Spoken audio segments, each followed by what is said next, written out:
গত ৩ মাস থেকে নির্বাচন কমিশন বলেন কিংবা বিশ্ববিদ্যালয় প্রশাসন বলেন বারবার শুধু মিটিং খেলা খেলেছেন। সেই জায়গায় আমরা দেখেছি বারবার শুধু আমাদেরকে ডেকে এনেছেন, আমরা ফর্মালিটি মেনটেন করে আমরা এসেছি, কিন্তু শুধুমাত্র তারা তাদের কথাগুলো বলে তারা বিদায় নিয়েছেন, আমাদের কোনো কথা তারা শুনেন নাই। ক্ষেত্র বিশেষ তারা আমাদের কথা শুনেছেন কিন্তু বিন্দু মাত্র আমরা নেন নাই, যার সুস্পষ্ট নিদর্শন আমরা দেখেছি আমাদের গঠনতন্ত্র যখন প্রণয়ন করা সংস্কার করা হয়।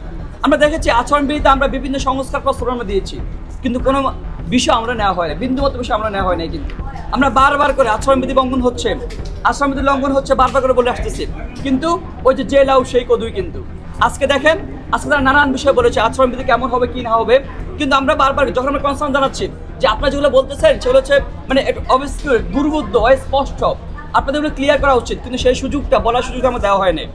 যখন পাশ থেকে প্রার্থীরা বলতেছেন নানান বিষয় বলতেছেন, তারা হচ্ছে যে সরি উঠে যাচ্ছে কারা আছে তাদের মধ্যে।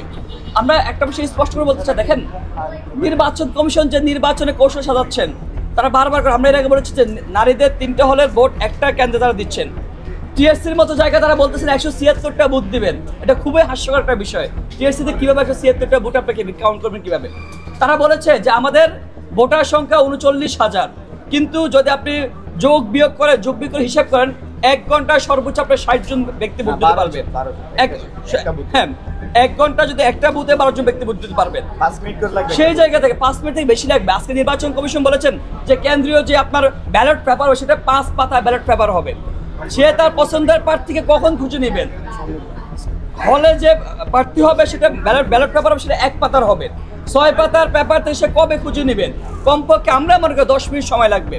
তো এই জায়গায় নির্বাচন কমিশন আমরা আশঙ্কা করতে সর্বোচ্চ গেলে তিনি 20,000, সর্বোচ্চ গেলে 15 থেকে 20,000 ভোট তিনি কাউন্ট করতে পারবেন।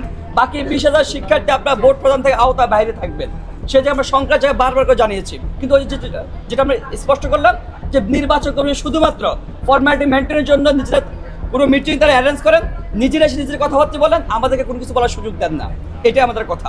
আজকে দেখেন আমরা বারবার করে বলছি যে নারীদের ভোট কেন্দ্রের কথা, নারীদের ভোট কেন্দ্রে যেন নারীরা খুবই নির্বিঘ্নে স্বচ্ছন্দ ভোট দিতে পারেন, তাদেরকে কোনোভাবে মানে হেনস্থার শিকার না করা হয়, ভোগান্তির শিকার না করা, সেটা আমরা বারবার করে জানিয়ে এসেছি। আমরা আজকে আরেকটা বিষয় আমরা বলতে চেয়েছিলাম কিন্তু বলতে পারি নাই।